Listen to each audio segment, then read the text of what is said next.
Okay, is the screen visible to everyone? Yes, ma'am. Okay, okay. Hmm. Goldie, your microphone is on. Goldie, your camera is on. Good morning, ma'am. This is Dr. Panigre from RC Bhubaneswar. So, am I audible Good to? morning, sir. Good Your morning. camera Good is morning. visible. Use So, the I request all the students. So, yesterday class was cancelled because madam was busy with some other work. So, I request all of you. Tomorrow is your last class.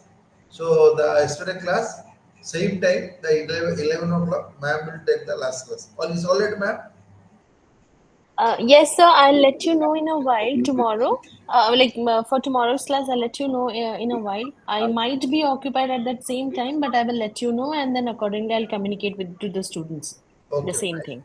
Okay, Yeah. fine. Okay. Continue, ma'am. Nathan left the meeting.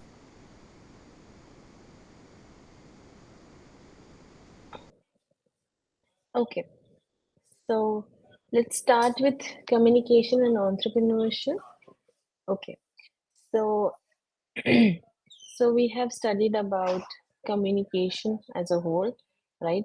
Types of communication, different forms of communication, verbal, non-verbal, visual, written, and everything. Modes of communication and the history of communication, how communication play a very, very important role in entrepreneurship and in the fashion industry, and what are the major fundamentals associated with it. What kind of skills do you need to possess to, carry forward with uh, being an entrepreneur, okay, and how fashion communication plays a significant role. Now, today we will be studying about entrepreneurship, okay. So, entrepreneurs say entrepreneurship, uh, okay. So, I'll start with what do you understand by the term entrepreneur, and then how it becomes entrepreneurship, okay. So I'm audible to everyone, right? I'm clear to everyone. Please give me a thumbs up if I'm audible to everyone. Yes, ma'am, you're audible. Okay, perfect. So entrepreneurs are individuals who initiate and manage businesses or ventures with goal of creating value. They come from the diverse backgrounds and can be found in various industries and sectors. Entrepreneurs are characterized by the ability to identify opportunities, take calculated risk, innovate, and mobilize resources to bring their ideas to fruition. They may be founders of startups, small business owners, social entrepreneurs, or even intrapreneurs within larger organizations.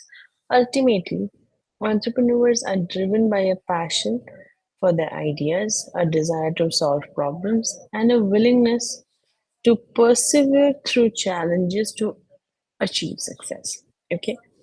Now,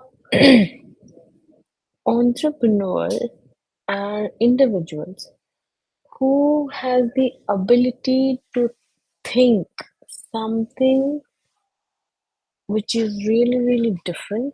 Okay. They are very good opportunists, you can say. Nevertheless, the meaning, don't go with the meaning, just understand that why opportunists, because they tend to understand okay, what could be the need of the hour, what is the gap, okay.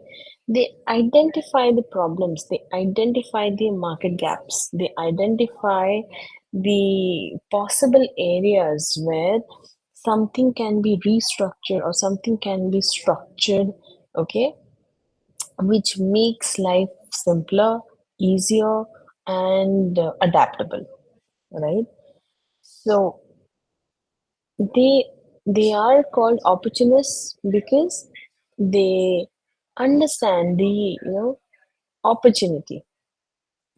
They understand the platform कि इससे कुछ बन सकता है.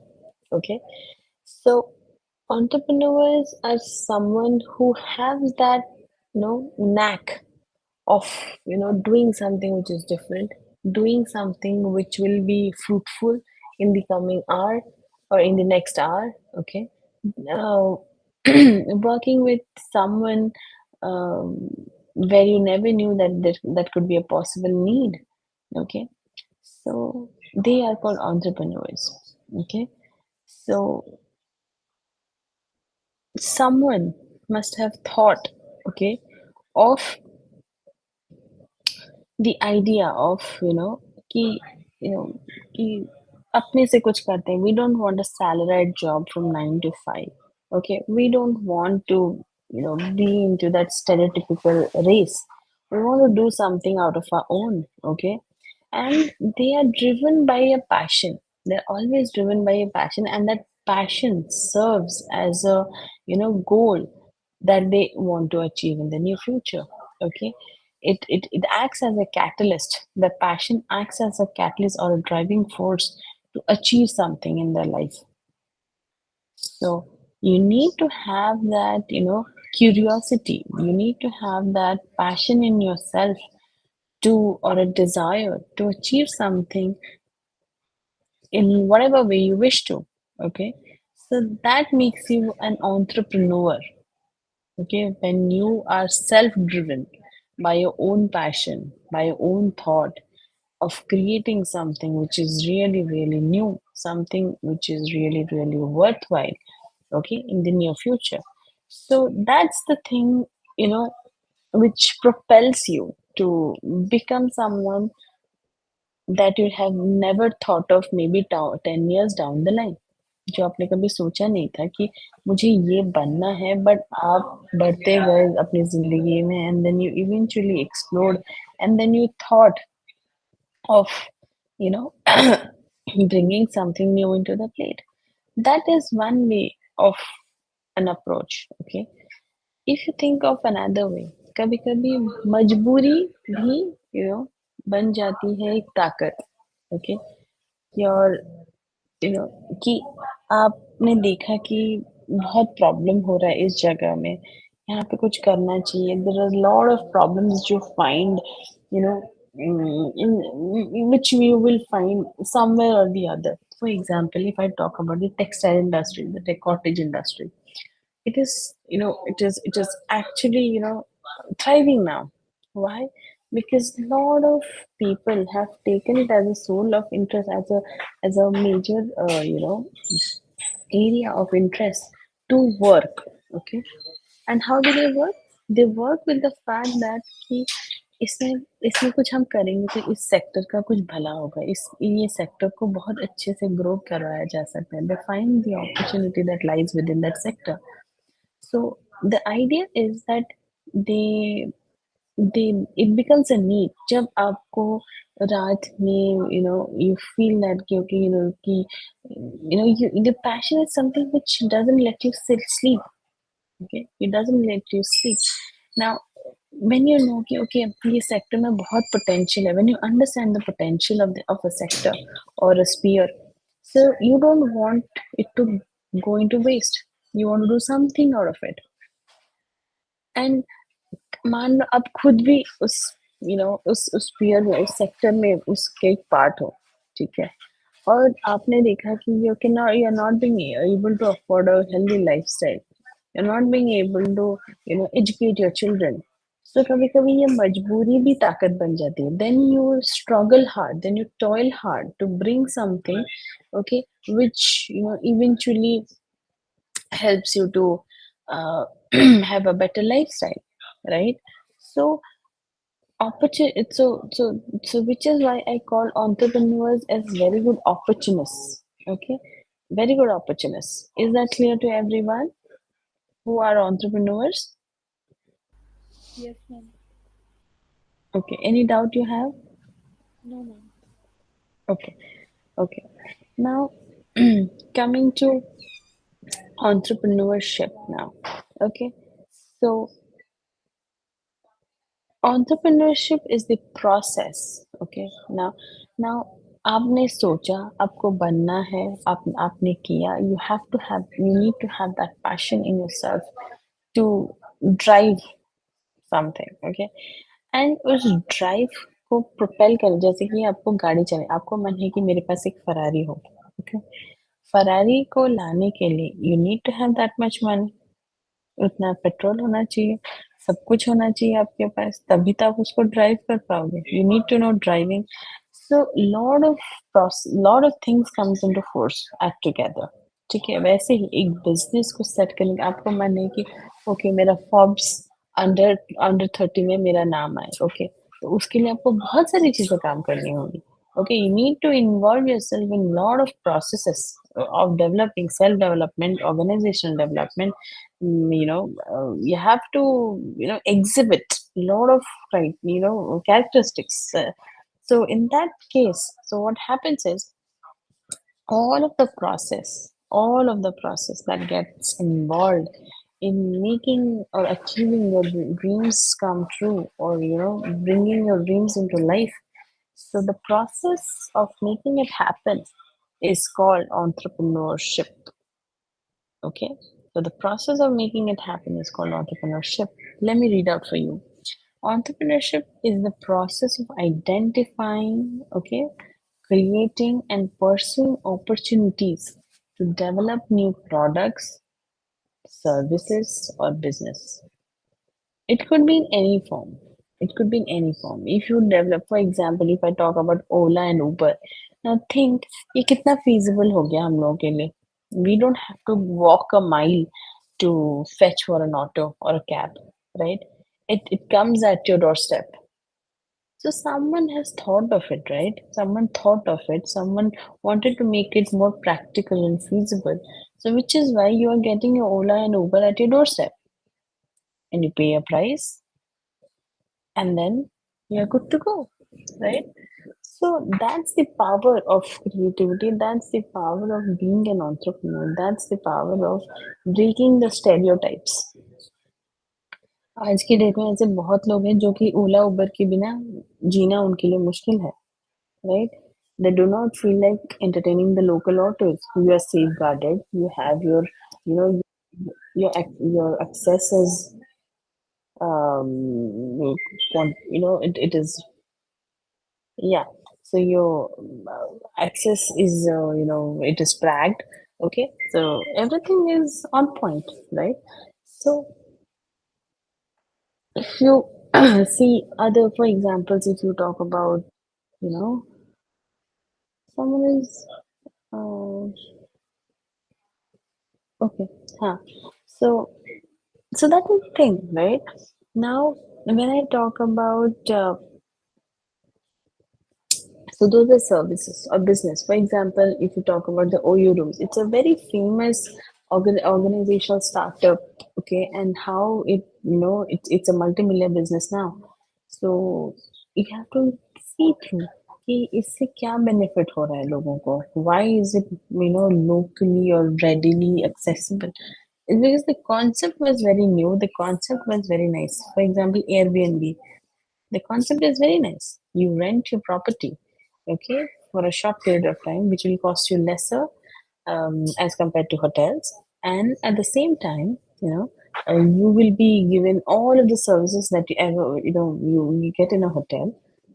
You have more space, more accessibility, everything. So the idea is the key to everything.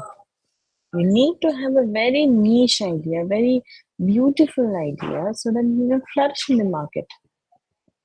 Okay, it can flourish in the market.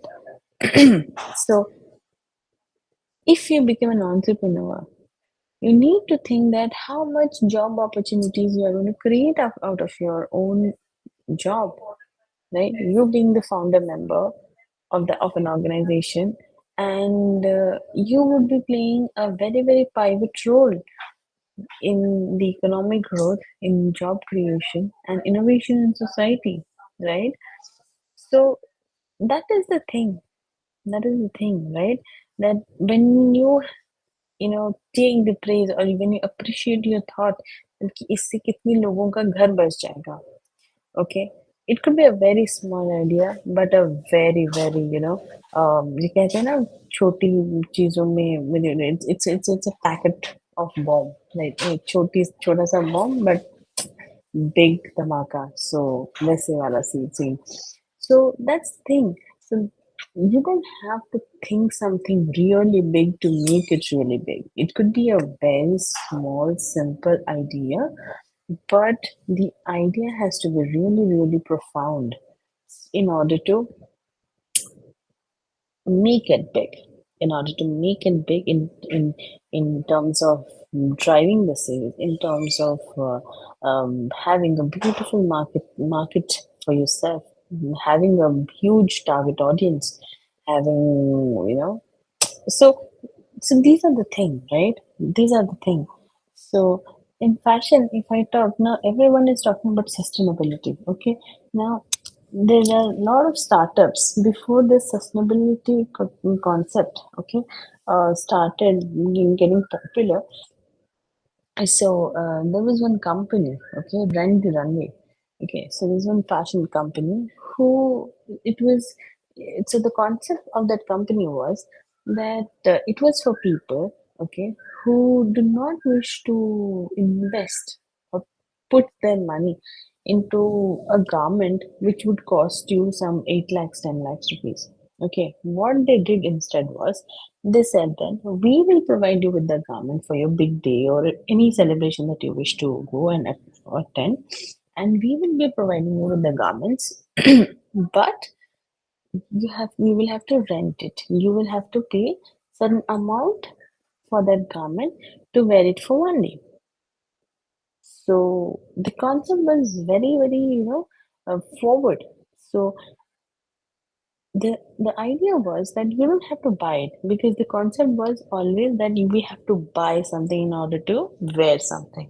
So the concept of renting a garment was never there, and it is not popular now also. But there are a lot of metro cities and a lot of companies who are, working on this concept, and they are doing really well.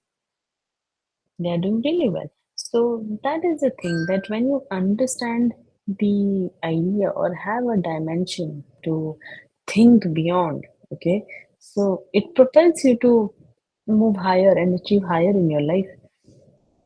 तो मान लो 8 लाख का लहंगा है और तुम्हें किसी function में पहनना है and you don't have that much of money to to spend it. So if you let's say वो 15,000 या 20,000 एक दिन का लिया और आपके डोर स्टेप में वो पूरा प्रॉपरली लॉन्ड्री वॉन्ड्री होके आपके डोर स्टेप पे पहुंचा एंड आपका फंक्शन खत्म हुआ, आपने एक दिन उसको पहना and then the next day you return it.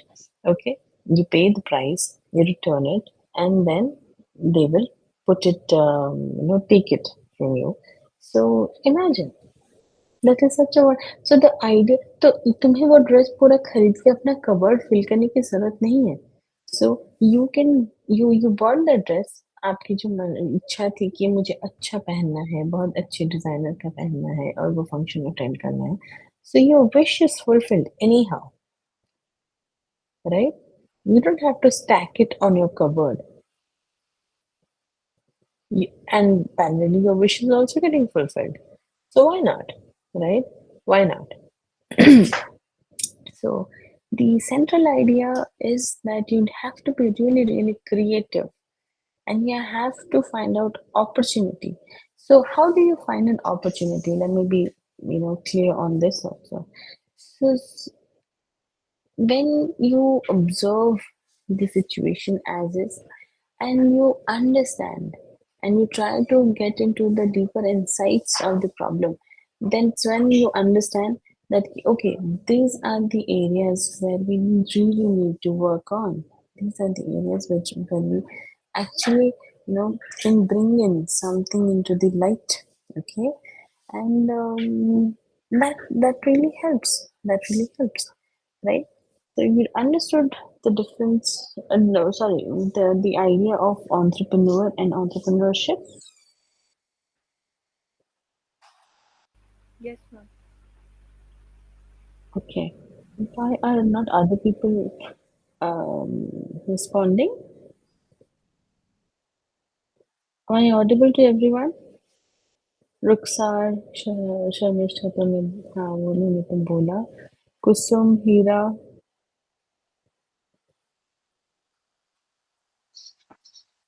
Yes, ma'am. समझ में आ रहा है ना आपको?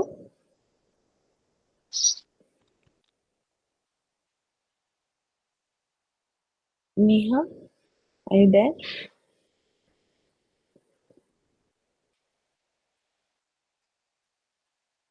Okay. So that is the thing. Okay. Now, what are the characteristics of an entrepreneur? Okay. What characteristics, what attributes do you see in an entrepreneur? Okay. So, one is creativity. Okay. They always think out of the box. Okay. They always think out of the box. They are very professional. Okay. They're professional in terms of whatever they do. They're very sincere towards the work that they are doing. Very professional in their work. They have the risk taking capability. So they find that opportunities, they believe in their ideas, and they always take the risk. पैसा लगा है, सब कुछ लगा है. So obviously, it's very easy to go and work for a company, and you you get salary.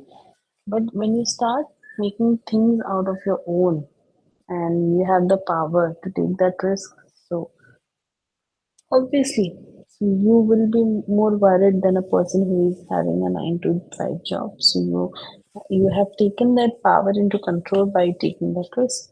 Okay. Now, passion. Passion, which I clearly explained that without passion, आप कोई भी चीज को आगे लेके नहीं जा सकते. Passion is something which won't let you sleep. That is something which is called passion. It makes you crazy until and unless you don't achieve it. So that is passion.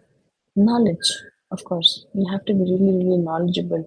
So in terms of you know whatever area or field of study that you have thought of working on, and you have to get that mastery over a period of time in the area that you're working with. For example, if you take, you are a brand, fashion, you have launched a brand and it is on fast fashion or ready to wear collection. So you need to have who all are your competitors, how they are working, what is the style of working, what how are they working with different styles, what is the next call. Okay, what is the latest fashion, what are the latest colors. So you have to keep a note of these things. Okay, social skills, and which is networking and social skills. Now we studied about the different kind of social skills we need to possess, right? So what are different kind of social skills? Interpersonal skills, networking skills, negotiation skills, presentation skills, leadership skills, emotional intelligence, cross-cultural communication skills. So you need to possess all of the skills to make it happen. Social skills, you being very social with people. You need to develop networks. You need to develop, you know, contacts, so that eventually you can make your business grow, and at the same time without losing the humanitarian aspect of it, being kind to your people, being very understanding, having an emotional intelligence with the people that you're working with. Okay, so those things are very important in an organization. When you feel safe working for a company and you feel valued in a company, so even though the salary is less, you won't let the company, you won't leave the company. You will always want to be a part of that company. So if you ever thought of, you think of, you know having your own brand, right? So always you know be a good human to others, so that they could reflect in you. They can think about you. They can be loyal to you. When you think, there would be a lot of instances where you would feel that, because of him or her, you missed out on so much of money, you lost so much money, and the design didn't work out, or the plan didn't work out, the marketing campaign was at a loss. There would be situations, but only if you forgive them, and then you forgo, and then you take the courage to you know withstand everything, and then appreciate the work, and then you know share your feelings, so people will respect you. People will start respecting you. So you need to possess those kind of skills as well, right? Open-mindedness towards learning people and even failure. Just as I said, you आपको कभी fail. It's not that you will always achieve success whenever you wish to. Okay, you also have to think about people. You also have to think about people.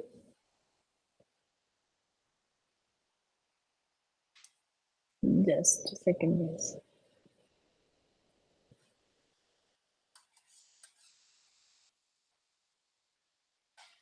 Yeah, yeah. So you have to be, you have to be open towards failure as well. Failure always teaches you something. So it's only when you fail you achieve success, and that's the beauty of it. You will feel more joyful when you have failed for an umpteen times, because at that time you will feel that, oh, you have achieved it finally, because you have failed so many times, and when you achieve it in the first chance itself, you feel ki, oh god, I knew that I could do it. So you will eventually start, shaping your ego, or um, polishing your ego. But that's not the thing. You need to be empathetic. You need to be, more human than being a boss or something. When you never think that you're the boss of the company, and you work generously, just like the people who are working with you. So you become you become a role model for them, right? So that is the thing. And then empathy. What is empathy? Can someone tell me what is empathy? Tanusha, if you could just tell me what is empathy.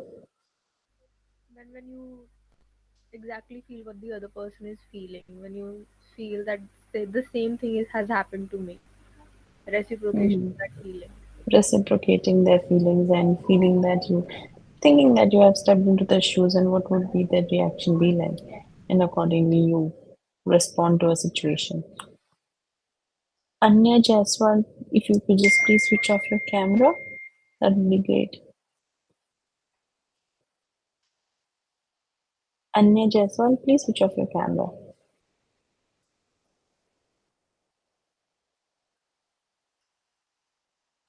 Okay, now understanding that customer is everything. When you are opening a brand, you have to understand that कि आप जिसके लिए काम कर रहे हो, okay, whether you are valuing that or not. आप customers के लिए काम करो. You have your set target audience, okay. So you need to value them in terms of their thoughts, their perceptions, their values around it, their morals around it. So you have to value that. And without understanding the customer, you cannot really establish a brand or run a business. That's impossible. That's quite impossible. You have to understand your segment. You have to understand your target group. That's when you actually contributes to a greater purpose. Okay, when you understand them, so you tend to know that, okay, this would be my client's likes and dislikes. Okay, this is something which is really off, but my client won't appreciate. So you have to think about the client that you are working with. So which is why it is called customer is everything, right? So whatever the customer says or understand, so they are the one who will be guiding you next in the henceforth, right?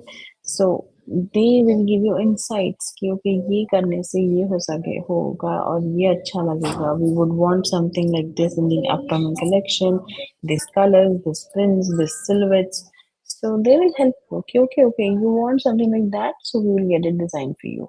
So something like that, so they feel valued, and they also reciprocate. They become loyal to a brand, right? Yes, ma'am. Yeah. Okay. What is the difference between entrepreneur and entrepreneurship? Now, entrepreneur means he is in person and entrepreneurship is in the process. Okay. It refers to a person and this refers to a process. So one who visualizes and entrepreneurship is the vision. Okay. Entrepreneur is the creator. Okay. And creator and the and the process and the in entrepreneurship it is creation, organizer and organization, innovator and innovation, technician and technology, okay, initiator and initiative, okay, decision maker and the decision which stands, planner and planning, leader and leadership, motivator and motivation, programmer and action, risk taker, risk taking capabilities, communicator, communication, administer and administration. Okay, so there is no such difference, but this is in person and that is in process. That's the thing. Okay, so what are the aim and objective of an entrepreneur? Okay, the aim of an entrepreneur is to create value by identifying and capitalizing on opportunities. Okay, so they understand, okay, this is somewhere we can tap in and we can create a market of our own. So they understood the opportunity, they grabbed the opportunity, okay, and then start to capitalize on it, okay, start making business out of it. This often involves starting and growing business or ventures that address the market needs. Like I said, you need to understand what your customer wants, right? So understanding the market needs, solving the problems, okay, solving the problems which you have actually helped to solve the problems. For example, we used to go to the store. We didn't have access to the international brands, but now you see a lot of apps, okay, which helps you to, buy things internationally and which is hassle free. Okay, so it solved a problem, which is why that app is very, very famous. Okay, they do not have their own product, so they hire the company's products, or the company, requests them to put their products in their website, and that's how you get access to that product and you buy it, right? So it it fulfilled your demand, okay, which were going unmet. तो उसने आपकी demands को fulfil किया and that is problem solving, okay, क्योंकि आपके इतने दिनों से फुलफिल नहीं हो रही थी वो आज होने लगा, right? So that's the thing, that's the need of the hour. You have to be very, very observant while you are seeking out for an opportunity to work with. However, while the overarching aim remains consistent, the specific objectives of an entrepreneur may vary depending on factors such as industry, market conditions, and personal goals. Okay, here are some of the common objectives an entrepreneur might pursue. What could be the common objectives? Financial success, achieving profitability, generating revenue, maximizing returns on investment. So when you're investing something, you need to, maximize your ROI. So for some point, when you just initial start of the business, so when you're investing something, you would want to reach at a stage which is called break even, no profit, no loss. So you would want to be in that state, and when you are in that state, so after that you will want to maximize your profit. Okay, so in that no profit no loss case, okay, in that stage, in the break even point, so you have, you know taken out, you have pulled out the money which you invested, okay, and you are in no profit now. It's just that it is purely at a stage where जितना आपने invest किया उतना आपको मिल गया, उसके बाद से profit बनना चालू होता है. So that is the thing. So the financial success is very, very important for any brand or business to sustain. When you're financially very good, okay, when you're achieving success in terms of finance, So, because at the end of the day, the agenda of any brand is to sell. And when you're selling, so you're not just selling a product, you're selling experiences. You're selling a lot of things with it. Okay. So it's a package. Okay. It's a package. And that's makes your brand achieve financial success. Okay. Coming to innovation. So the objective of any entrepreneur would be on innovation, developing new products, services, or processes that disrupt the existing market or create new ones. So, if you're designing something which is new, for example, let's say your phones. पहले कैसे आते थे? वो wire वाले आते थे, है ना? वायर वाले के बाद फिर कैसे आया?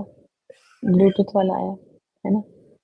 उसके बाद तुम्हारा वो कॉर्ड वाला मैग्नेटिक वाला वो पूरा फोन के साथ अटैच करके ना रखे, it is just that Bluetooth में आप कनेक्ट करो एंड वो गले में वो उसको वायर के साथ you put it, so it's that was one thing. Now you have something called AirPod, okay, which is completely wireless. Okay, completely wireless. It's just the Bluetooth, and then you charge, and then it's gone. So नए products develop हो रहे हैं और product diversify भी हो रहा है, right? So you're disrupting the existing market. You're disrupting the existing market. People were used to that wired wala earphone, but now we got to know that okay, we need to develop on this product. Okay, how are we developing? So we make it wireless.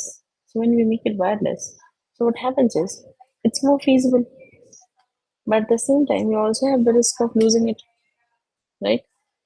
So in the process of making something easier, but at the same time you're compromising with also something.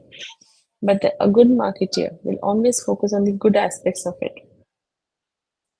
Definitely, it's more feasible, more accessible. कुछ परेशानी नहीं होती, वो wire कभी कभी मुड़ के वो फट जाती हैं. So it creates a lot of mess. But this is very handy, free. कोई कुछ की झमेला नहीं, कुछ नहीं. तो आराम से ये प्रोडक्ट बहुत दिन तक चल सकता है. So you are diversifying a product. You are disrupting the existing market, scenario. So innovation plays a very, very key and a pivot role in strategizing your business.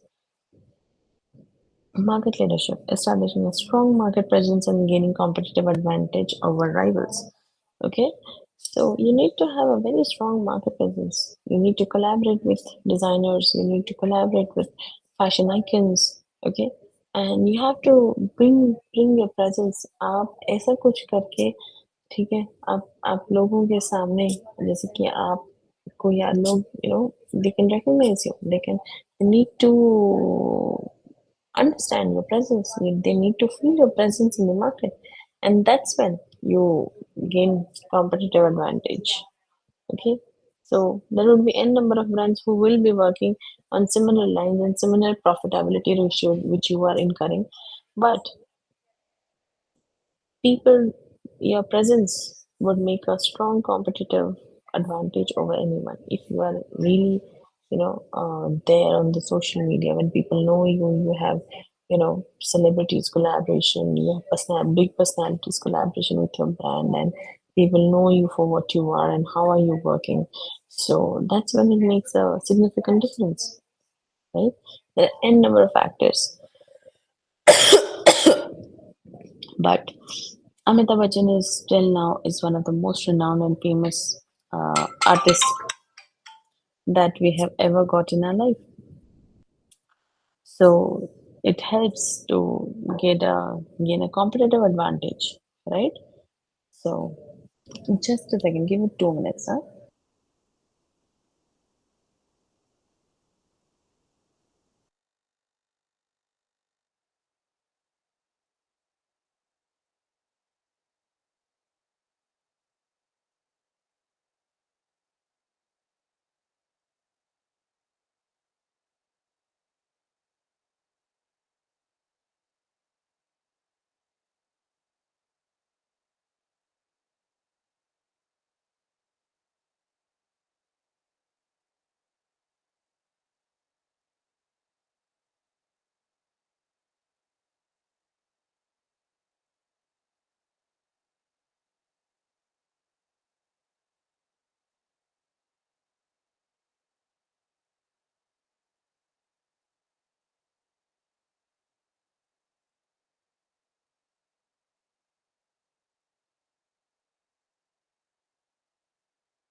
Yeah. So now coming to social impact, okay. So when you have a very strong influence in the market and you have a very strong presence in the market, you make a social impact. You are known in the social media with a lot of people being your huge fan of that brand, right? Creating positive change in the society through business activities such as environmental sustainability or community development.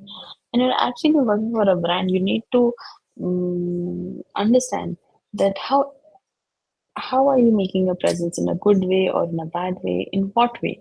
And if you're making it in a really big way, then what are the things that you can work with to make it, more presentable, which can have a huge impact in the society, which where people will realize you for what work you are doing. Okay, so Nike is known for the performance wear, the shoes, right? Right.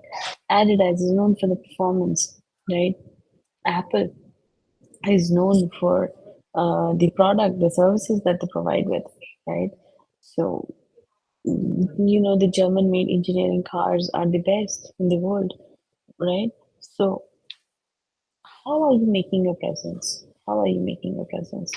Okay, and for brands, for apparel brands, if I talk about now, there are a lot of brands who are working on handloom and handicrafts. Okay, now we need to understand that when you are making our presence so big and so impactful,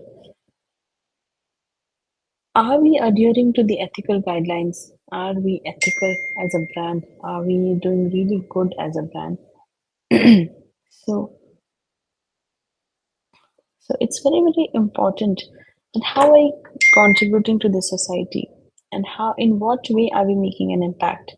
So, when we are taking a lot from the nature, from the society, so we also need to give back and we also need to reflect that how are we contributing.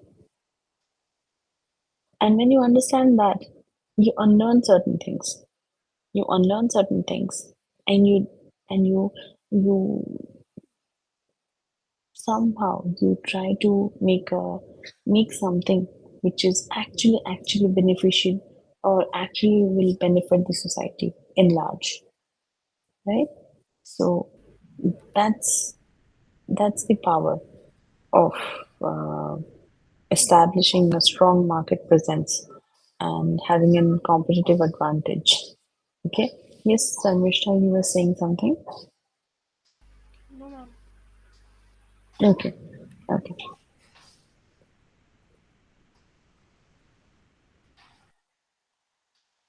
Personal fulfillment. Personal fulfillment is like pursuing passion projects or ventures that align with your personal values and interests. True, that is very important. So when you pursue your passion, okay, or you work or collaborate with companies that align with your personal values and interests.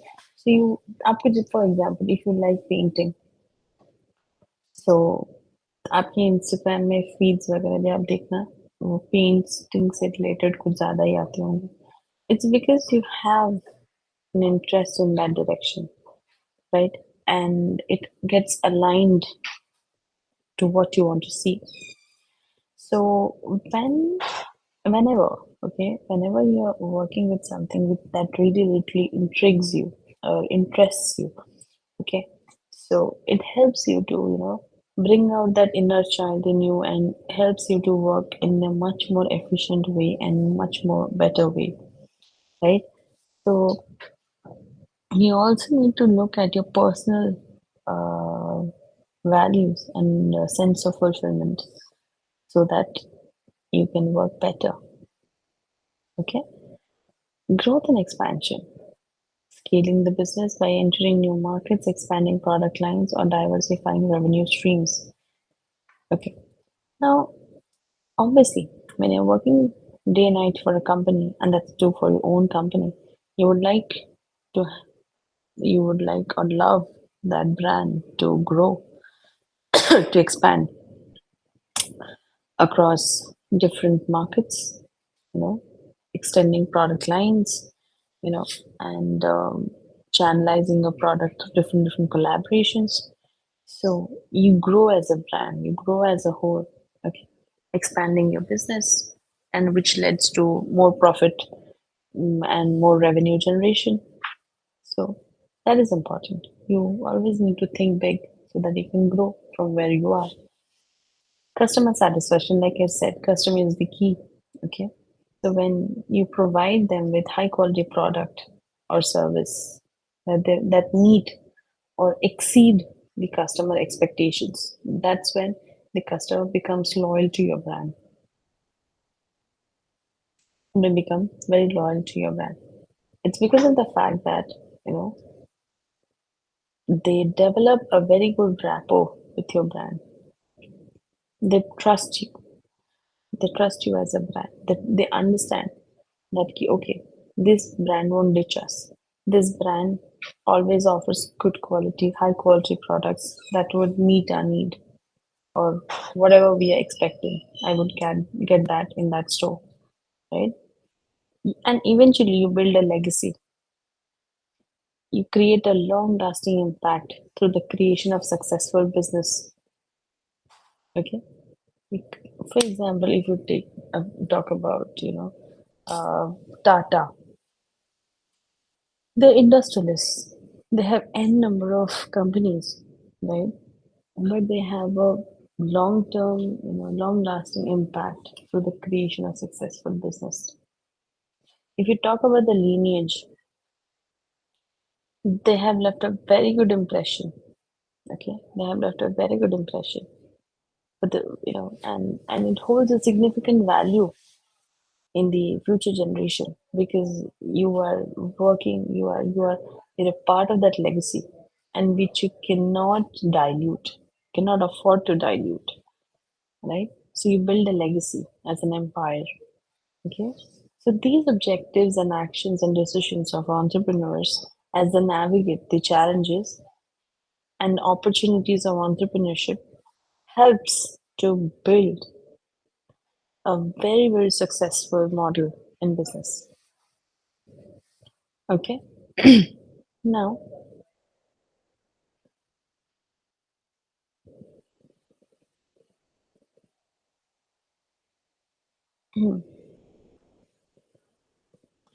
talking about the roles and responsibilities.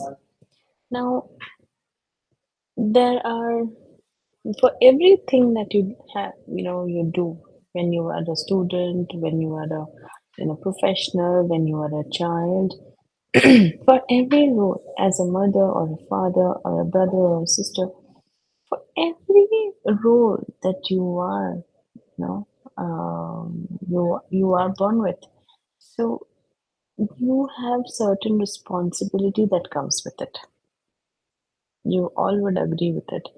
So when you are working for your own company, so you are the founder member, and so obviously, so you are in the most responsible position.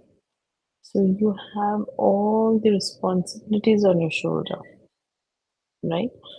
So we need to understand the length and breadth of the responsibility that we are adorned with when we are starting a company and when we are investing ourselves in a business. So the roles and responsibility of an entrepreneur are multifaceted. It's not that you can say, okay, मेरा बस इतना ही responsibility. No, you have n number of directions. You have to be a jack of all trades, and it is multifaceted. You cannot really say, okay, मेरा काम तो यहाँ तक था, आपके बाद तो खत्म. You cannot say that. You cannot afford to say that, because that's your company, that's your child, that's your baby. So you cannot just allow something to happen in a certain way just because it is in a certain way. You have to take the responsibility of making it happen in the way you always wanted to. So that's where your responsibility come in. Okay. So the roles and responsibility of an entrepreneur are multifaceted and can vary depending on the stage of the venture, the industry that they operate in, and their personal strength and preferences. Alright? However, some common roles and responsibilities are you have to be a visionary. You have to think big. Okay? You have to set a vision for everyone so that people can work under you. They follow the vision which you have thought or you have seen or which you have put through. So you have to set the overall vision, mission, and strategic direction of the business.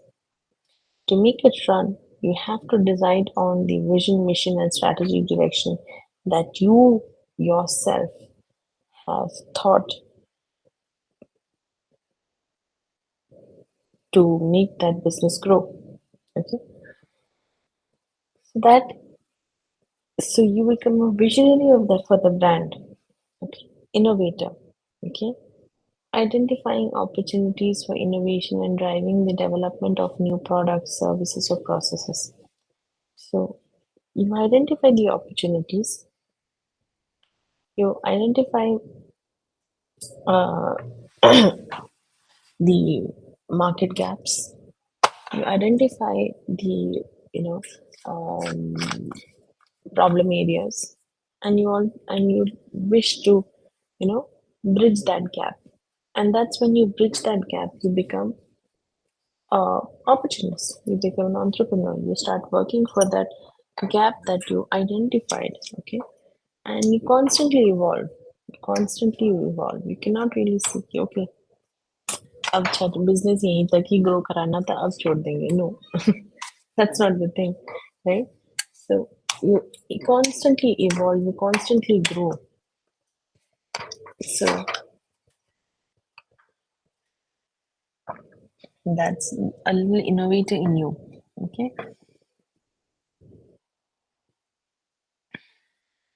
Next is risk manager. Okay. You have the courage to take that risk. You have the power to take that risk. It's only when you take the risk you get to know the ins and out of that particular decision that you have taken, whether it will be beneficial for you, that it will harm you, or it will hurt you, or put you in debt.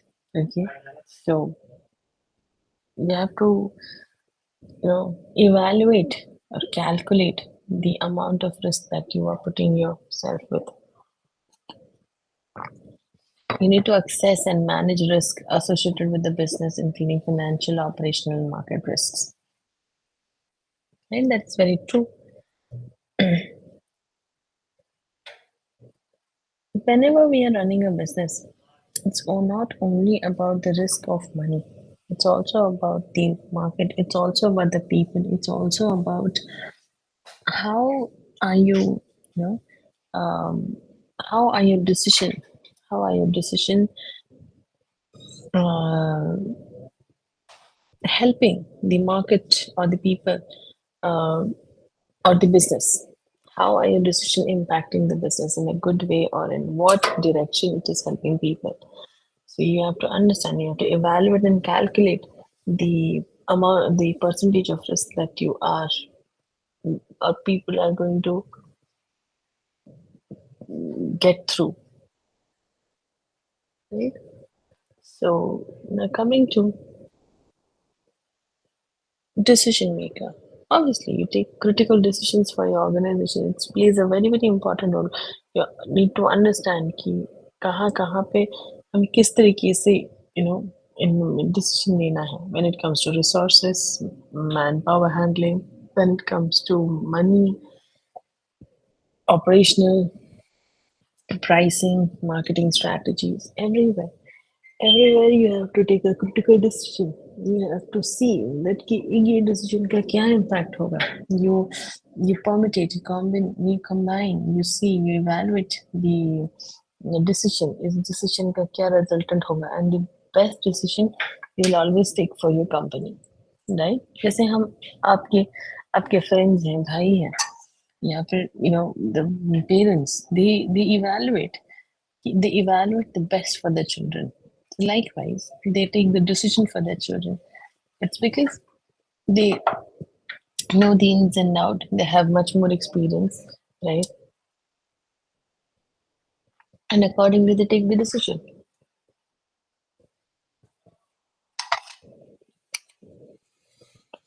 A manager, you have to be a manager because you have to oversee a lot of things.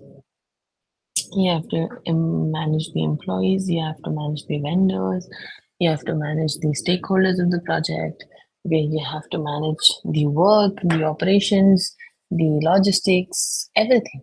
It's on you. You have to have an eye to check out or to tick out on everything, right? The company is working with. Salesperson selling products or services to customers, clients, or investors and negotiating deals and contracts. We discussed this, right?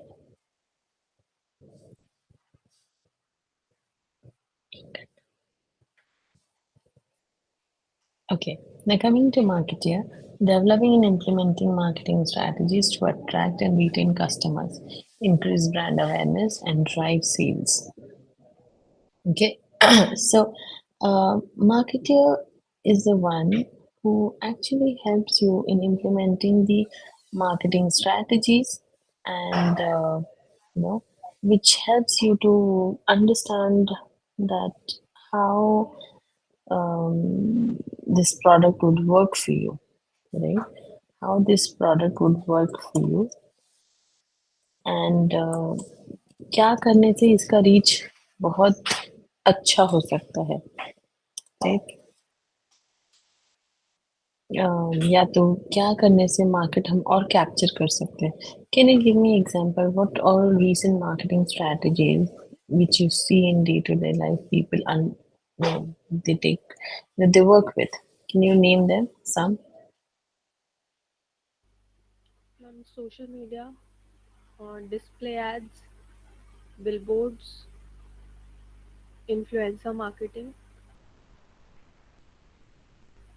collaboration with the influencers.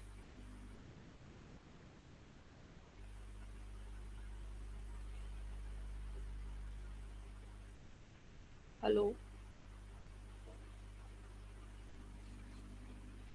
Oh, sorry, I was on mute. Sorry. Yeah, yeah. I agree to whatever you said completely. Anything else that you have noticed?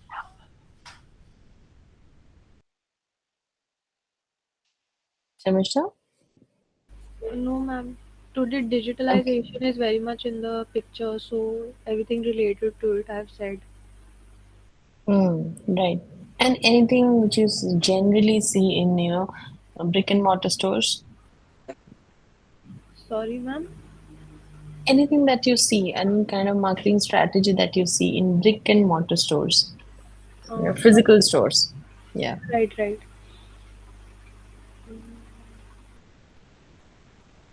Discounts maybe on your first purchase or something like Yeah. that. And choosing someone popular as their brand ambassadors, or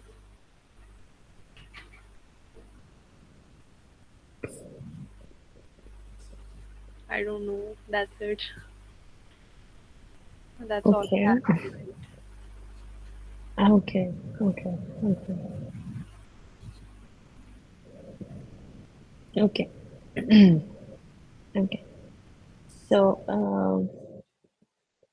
I would like to make you watch, one of the famous and very known, entrepreneur of time who has been timeless, who has been classic. Okay. And I will be showing you it in some time. Okay. So he is a renowned, you know, you can say it's like it's like he has changed the style of how entrepreneurs work. What is the thought, right? So that is the thing, right? I'll then explain you. about a financial manager. Obviously, you have to manage finances, budgeting, forecasting, so that you do not run out of money. So everything has to be well thought and well laid out.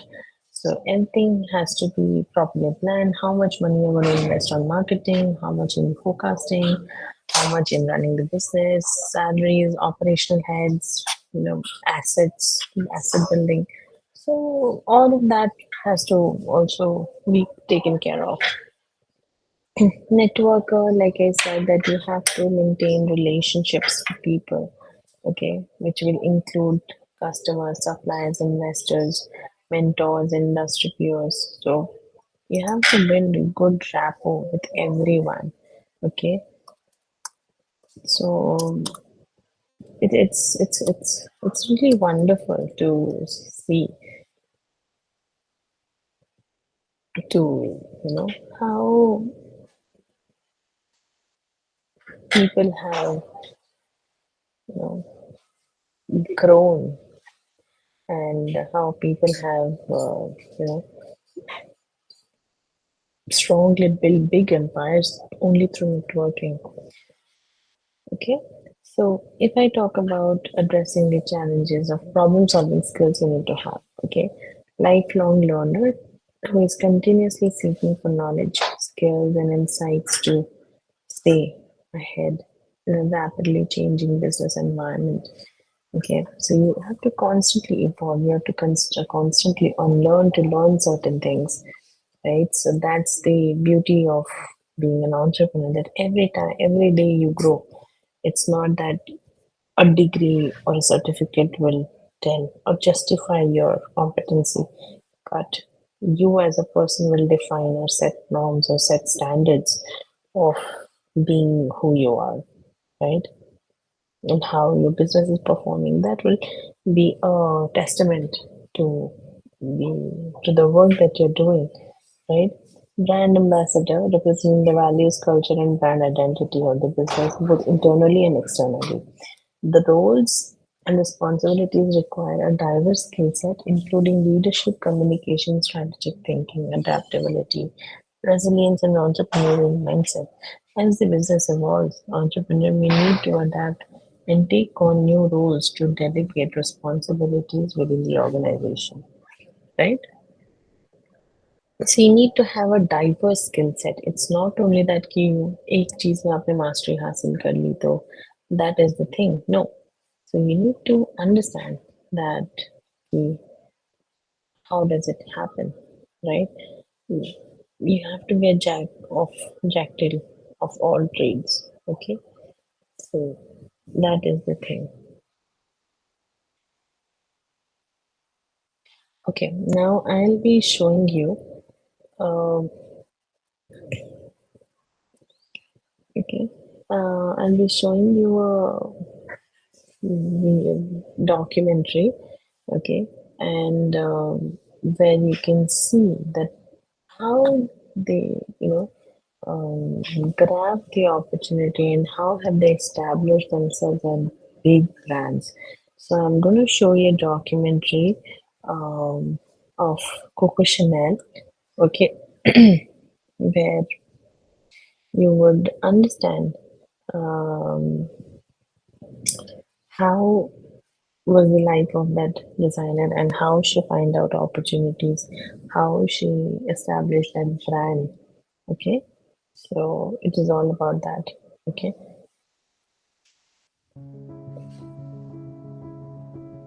The woman known to history as Coco Chanel was born on the 19th of August 1883 in the poorhouse of the town of Saumur in western France as Gabrielle Bonheur Chanel. Gabrielle's father was Albert Chanel, a street vendor who sold work clothes and other garments, often traveling between towns and villages in western France. Her mother was Eugénie Jeanne de Vol, a laundrywoman who worked in the Saumur poorhouse run by the religious order of the Sisters of Providence.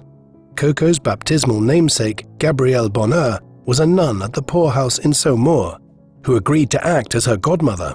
Gabrielle would only become known as Coco in her early 20s, when she would adopt the moniker as a stage name while singing in café cabarets.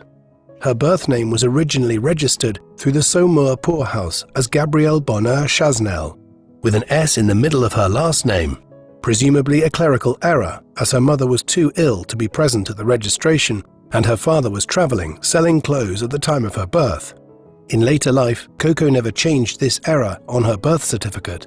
Historians have assumed that she did not do so because it would have required acknowledging her origins at the Saumur poorhouse. Her self-mythologizing in later years would attempt to cover up her very modest background. ଆମ ମାଧବ ଭାଇଙ୍କ ଠାରେ ଏମିତି କଣ ଦେଖିଲ? ୟାଙ୍କର hair style ଯେବେ ୟାଙ୍କୁ ପ୍ରଥମ ଥର ଦେଖି This video is brought to you by War Thunder, the most comprehensive vehicle combat game ever created. With War Thunder, you can play planes, helicopters, ships, and more than 2,000 tanks in dynamic combined armed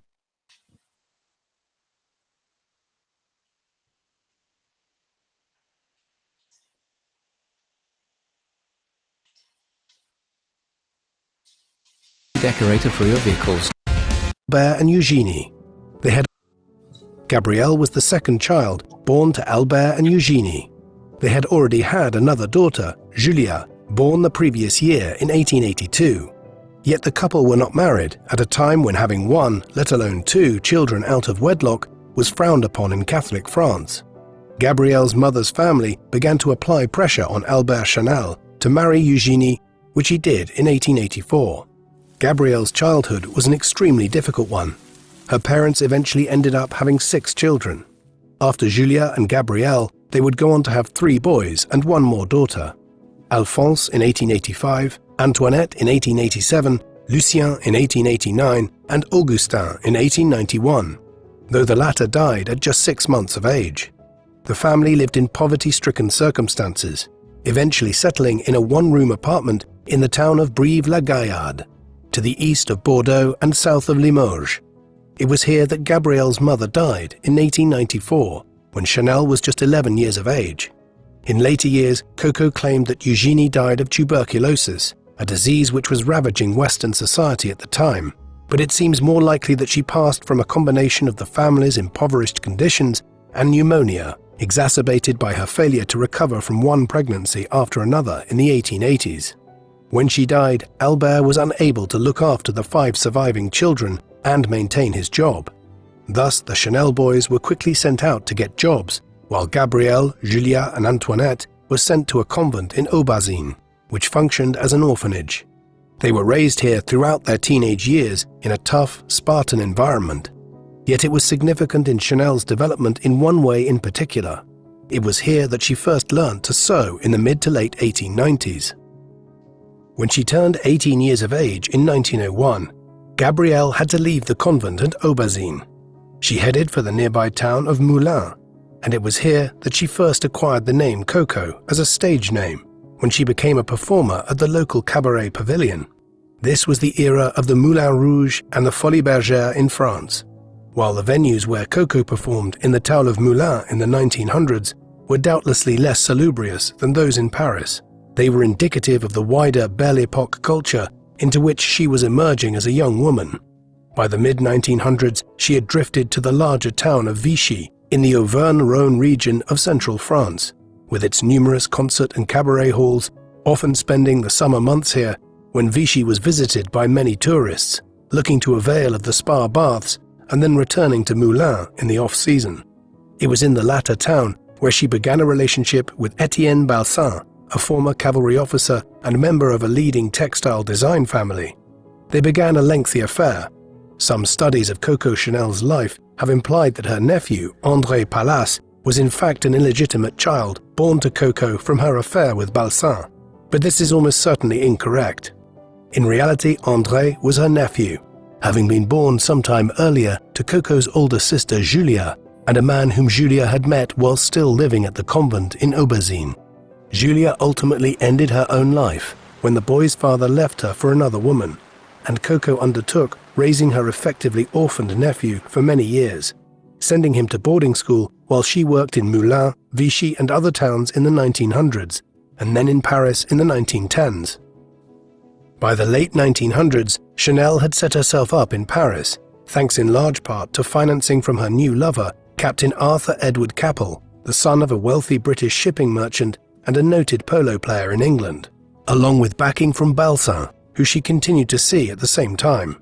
With Balsin and Capel's money and resources, Chanel was able to begin her first forays into the fashion world of the French capital, using her sewing experience and skills acquired at Aubazine.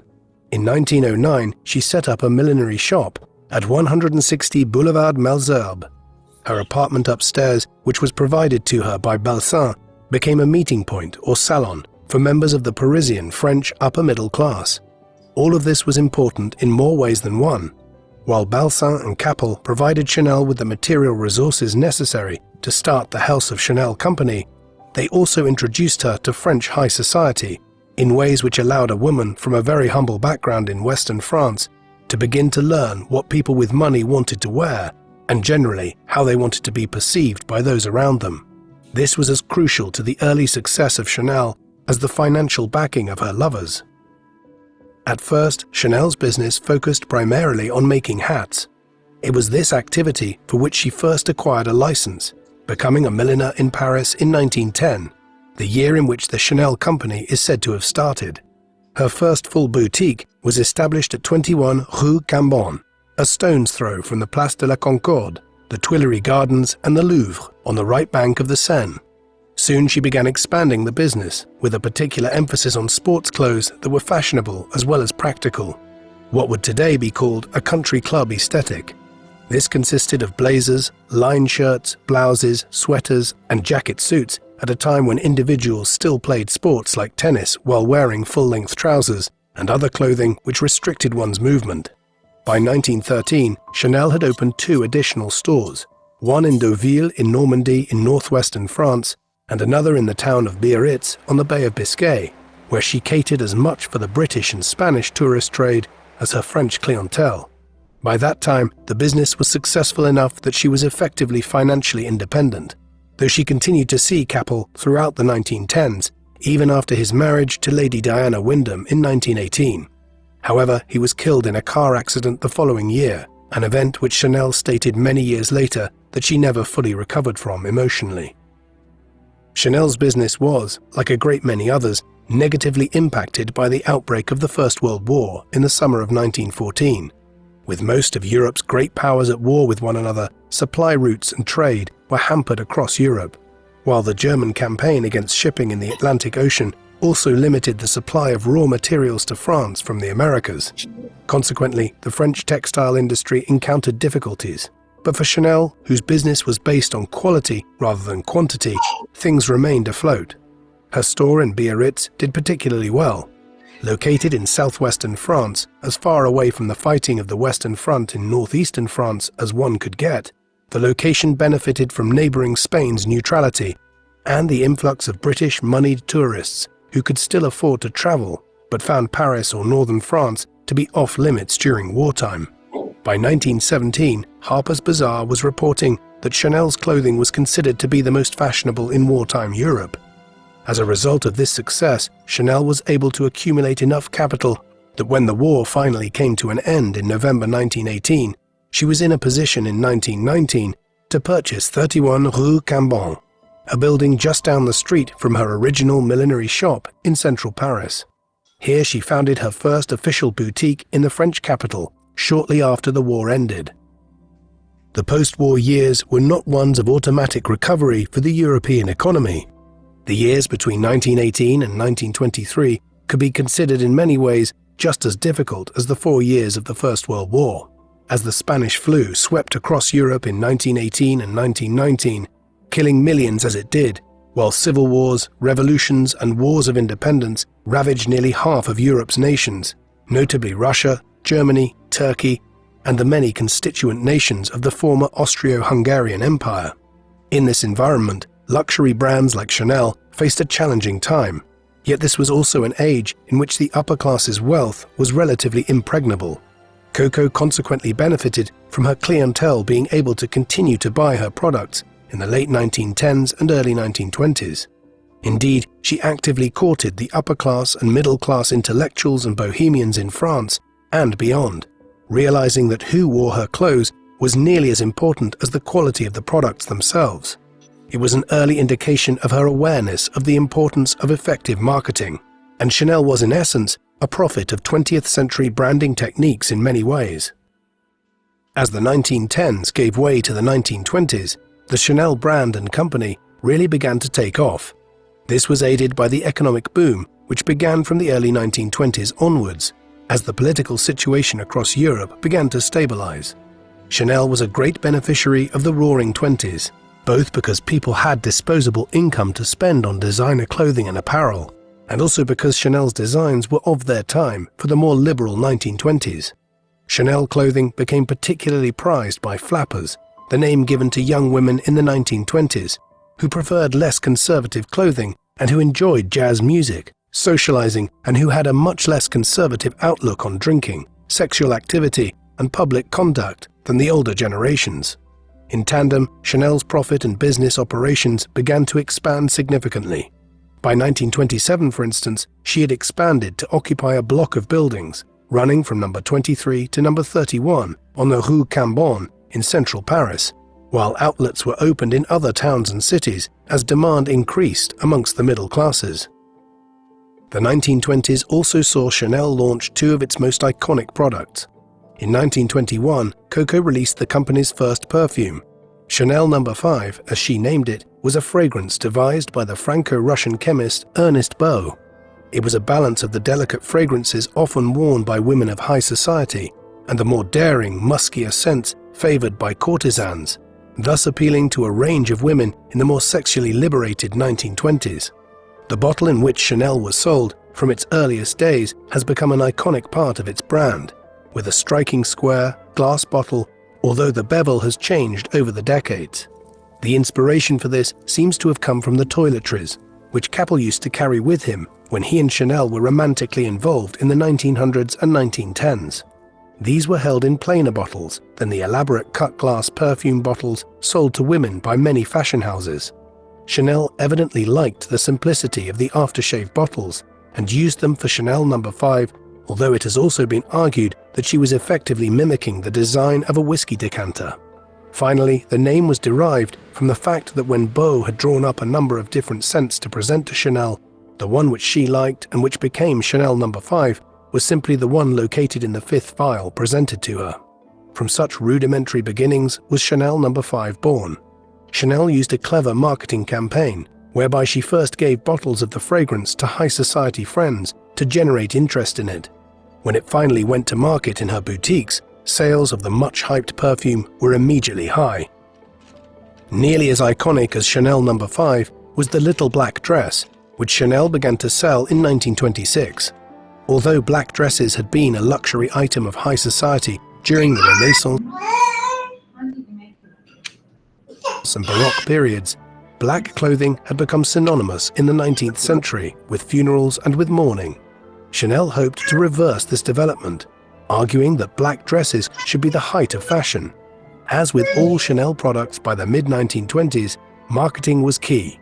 When the company began selling its first little black dress, it was accompanied by a spread in Vogue magazine with a picture of the short, calf-length, straight and relatively simple piece of clothing.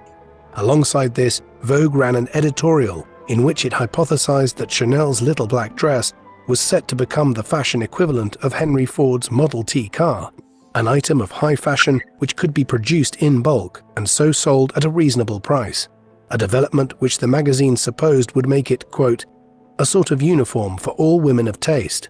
They were not entirely wrong. Sales of Chanel's little black dress were impressive, beginning to overturn the Victorian conception of black dresses being funerary and mourning attire.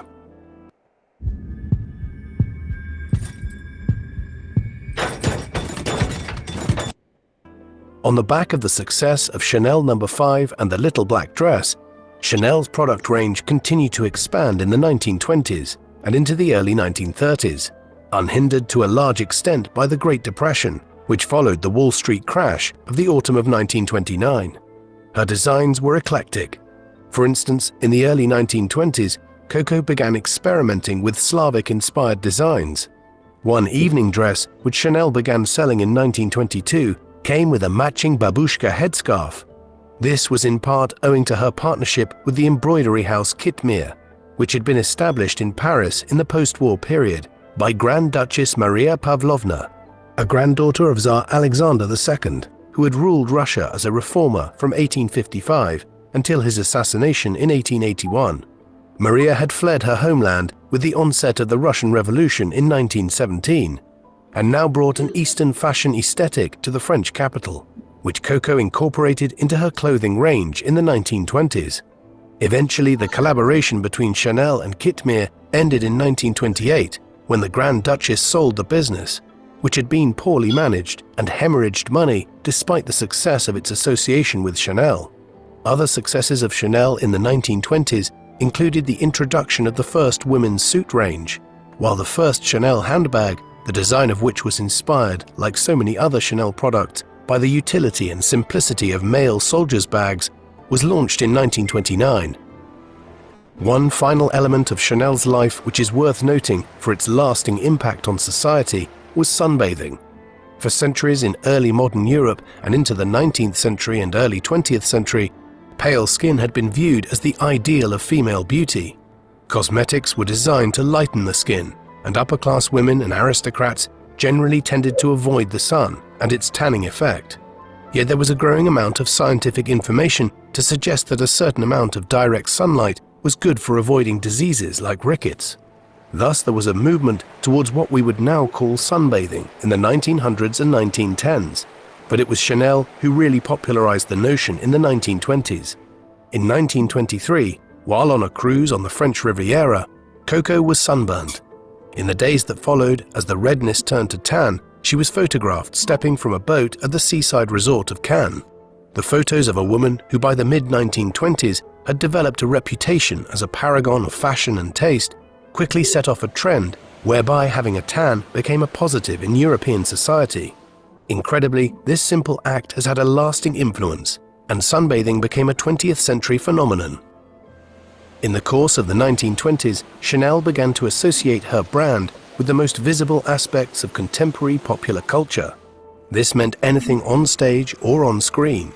Hence, in 1924, she designed the costumes for the dance opera Le Train Bleu, directed by the Russian ballet composer Serge Diaghilev and choreographed by Vaslav Nijinsky. It was the first of numerous stage productions for which Chanel provided costumes and outfits. This pattern continued into the 1930s, and in 1931, Coco headed for Hollywood at the invitation of Samuel Goldwyn, the head of one of the largest studios emerging in Los Angeles at the dawn of the age of the talkies. Goldwyn, a Polish-American businessman, had met Coco while holidaying in Monte Carlo. The deal she reached with Goldwyn was enormous, with the studio head offering her $1 million, the equivalent of upwards of $100 million in today's money, to visit America twice a year to design clothes for his films. However, while she designed dresses for a number of films in the 1930s and acquired both Marlene Dietrich and Greta Garbo as clients, Chanel found American culture garish and the world of Hollywood films unsophisticated by comparison with interwar Paris. Her arrangement with Goldwyn dwindled as the 1930s progressed. Coco's personal life was tumultuous by the time she was visiting Hollywood in the 1930s. In the post-war years, she was involved in a number of high-profile affairs and relationships. For instance, in the mid-1920s, she was involved with Pierre Reverdy, a French surrealist poet whose work inspired much of the Dada movement. More controversial was her relationship with Paul Iribe between 1931 and his death in 1935. Iribe was a designer and illustrator who had worked for Cecil B. DeMille in Hollywood in the 1920s, notably drawing up the designs for the look of Egypt for DeMille's version of the Ten Commandments in 1923. Between 1933 and 1935, Coco helped finance Iribe's journal Le Témoin, The Witness, a publication which presented the artworks of Iribe and others. The 69 issues of the journal, which appeared in the mid-1930s, were highly political, with Iribe demonstrating a charged sense of antipathy towards foreigners in France, a pronounced anti-Semitism, and an ultra-nationalist platform. As we will see shortly, this appears not to have conflicted with Chanel's own politics by the 1930s. Beyond her sexual relationships, Chanel continued to mix in bohemian and artistic circles in Paris throughout the 1920s and 1930s. These were hedonistic times, and there was one rumor around Paris at the time that Coco had actually acquired her first name in reference to the prolific quantities of cocaine taken at her parties in the 1920s. While this explanation is probably somewhat spurious, we do know that Chanel developed a habit of injecting herself with morphine on a daily basis in the early 1930s. She would remain addicted to opiates for the remainder of her life. The 1930s saw Chanel branching out further again into women's jewelry. In 1932, the company held an exhibition of its first items, one which made clear that this range would certainly be on the higher end of Chanel's products. The show featured products called the Comet and the Fountain, two necklaces containing multiple diamonds. While this show presented material which was not exactly for general purchase, the 1930s were notable for the manner in which Chanel began to incorporate rhinestones and other smaller and more modest gemstones into the fashion house's dresses and products, something which disseminated into other fashion houses in the years that followed. The end result of all of this rampant growth in the 1920s and early 1930s, and the manner in which Chanel had established itself as the preeminent fashion house in not just France, but in Europe, was a company which had a huge revenue and that employed upwards of 4,000 people in various capacities as seamstresses, shop employees, and designers. Only one company could rival it by the mid-1930s. This was the house of Schiaparelli, which had been founded in Paris in 1927 by the Italian aristocrat fashion designer Elsa Schiaparelli. Beginning with knitwear and then moving into avant-garde and surrealist design, Schiaparelli soon followed Chanel's lead in associating with some of Paris and France's leading artistic figures in order to promote her products, notably in Schiaparelli.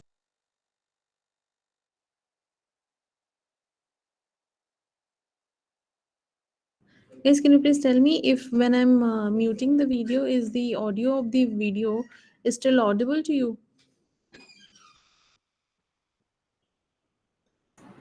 Yes, ma'am. It's audible even if I'm muting it?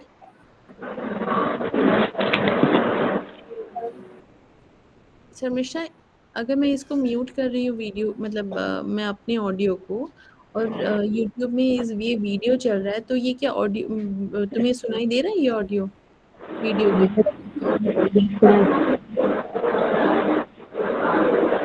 Kusum, you please mute yourself.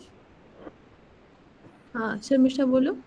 Can you please mute yourself once and then I can check once again? Okay, just check once, huh? Pirelli's case, the artist and filmmaker Salvador Dali, and the poet, playwright, and visual artist Jean Cocteau. By the early 1930s, Yeah, so is it audible? Yes, ma'am, it's audible. Audible, no? Okay. Schiaparelli's range had expanded dramatically. Although many individuals lambasted Schiaparelli's designs in the 1930s as being impractical or even bizarre, she was the only designer in France in the 1930s whose influence and reputation matched that of Chanel. Perhaps if history had not unfolded as it did in Europe in the late 1930s to mid-1940s, Coco and the House of Chanel's enormous success might have continued unmarred by controversy. But a chain of events beginning in Germany and the choices she would make in that decade would ultimately cast a shroud over Coco Chanel's legacy. Early in 1933, after a rapid ascent in political popularity, following economic turmoil partially caused by the Wall Street crash and the Great Depression, the Nazi Party, led by Adolf Hitler, came to power in Germany. They were determined to reverse what they perceived as the humiliation foisted upon Germany at the end of the First World War, and to make their nation the foremost power of continental Europe. This would mean a new war, with France being one of the primary targets, not just to recover the provinces of Alsace and Lorraine, which had been lost following the First World War, but also to dominate Germany's western neighbor. Initially, the Nazis had anticipated needing a gradual military build-up to accomplish their aims, intending to wait until 1941 or 1942 to initiate full-scale war. But when the European powers were both sluggish to rearm and put up little resistance to Germany's annexation of Austria and Czechoslovakia in 1938 and 1939 respectively, Hitler moved the schedule forward and in September 1939 invaded Poland. This was a step too far for both Britain and France, and they declared war on Germany in response. This was the beginning of what would become the Second World War. For Coco Chanel and many other French people, the outbreak of the war in the autumn of 1939 impacted little on their lives to begin with. The fighting was largely confined to Poland, with only limited border skirmishes and forays taking place along the Franco-German border. What's the first thing you do when you wake up in the morning? If you're checking your phone, stop that. Instead, try this technique from the mind science pioneer Jose Silva. You see, when we're awake, our brain is at what is called. Hence, while the news of the German occupation of Poland was concerning for many in Paris, beyond the obvious signs of military mobilization and the imposition of rationing, life went on much as it previously had in the final months of 1939 and into early 1940. However, normal life came to a shuddering halt in the late spring, as the Nazis first conducted a blistering campaign against Denmark and Norway, and then proceeded to invade the Low Countries and northeastern France. The speed of the German advance caught both the French military and the British Expeditionary Force in northern France by surprise, and within weeks the Nazis were closing in on the capital. The French government fled on the 10th of June, and the Germans occupied the city 4 days later. A collaborationist government negotiated surrender terms, whereby the southern half of France would be ruled by a semi-autonomous government based out of the town of Vichy, where Chanel had spent summers performing in the 1900s. But Paris was to be occupied by the Nazis for the next 4 years. It was a period during which countless French men and women like Coco Chanel would have to decide whether to resist the regime or collaborate with it. As we will see, Coco Chanel chose the latter. Upon the commencement of war in September 1939, Chanel had released a public statement affirming her belief that a period of renewed warfare across Europe was not a time for high fashion, and that she consequently intended to close all of her shops, except for the flagship enterprise on the Rue de Cambon. This was not necessarily an unreasonable step to take. After all, with rationing being introduced across the continent and trade networks disintegrating as nations went to war with each other, there would be a lack of raw materials available to make high-end fashion, and few people would have been comfortable investing in conspicuous signs of wealth in such straitened times. But it has also been suggested that Chanel used the outbreak of the war to exact revenge on her employees, many of whom had engaged in disputes over working conditions and pay in 1936, during a general strike amongst the French labor unions. Whatever her motives might have been, we know what fate ultimately befell Chanel's employees. Nearly 4,000 people found themselves out of work from the late autumn of 1939 onwards. The House of Chanel had effectively been furloughed until the end of the war. This has raised questions as to what Chanel was doing herself throughout the conflict, especially after the occupation of Paris in the summer of 1940. The answer, revealed by a number of sources in recent times, is not as one would hope for a historical figure of such cultural influence. Chanel would spend much of the war consorting and collaborating with the Nazi regime. Her willingness to countenance the Nazis in France was seen early on when she took up residence in the Hotel Ritz on the Place Vendôme in central Paris. Following the occupation of the French capital in June 1940, the Ritz had quickly become a favorite haunt of the leading members of the occupation Nazi government. Thus, anyone staying here or consorting with other guests was making a clear statement in favor of the German takeover of France and Nazi ideology. Moreover, this interpretation of Chanel's choice in residence is aligned with Chanel's own attested political and racial views by the early 1940s, which were foreshadowed by her relationship with Iribe and her support for his ultra-nationalist journal, The Witness, in the 1930s. As such, her decision to shut Chanel's stores and operations across France in the autumn of 1939 has been viewed by some historians as part of an effort to undermine her Jewish business partners. One particular instance of such efforts stands out: her attempt in 1941 to use anti-Semitic laws in Nazi-occupied France to steal company profits from her Jewish business partner, whose descendants, in a twist of fate, would go on to own the Chanel brand to this day. While Chanel was the face and primary owner of the House of Chanel, she had had a significant business partner since the early 1920s. This was Pierre Wertheimer, a scion of a German Jewish family who had moved from the Alsace region around the Franco-German border to Paris, following the outbreak of the Franco-Prussian War in 1870. They remained in the French capital after the swift Prussian victory in that war, and Pierre was born in the city in 1888.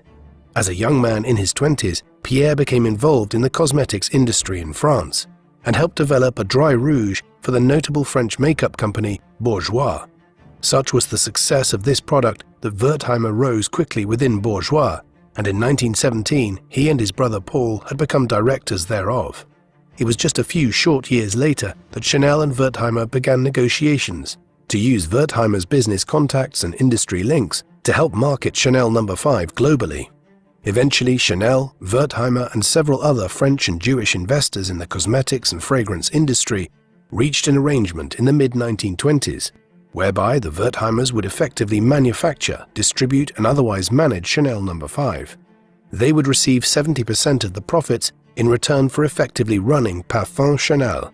As the subsidiary became known, Coco would become an all but silent partner. She would have to do very little henceforth and would receive 10% of all profits based on her intellectual copyright of the fragrance and branding.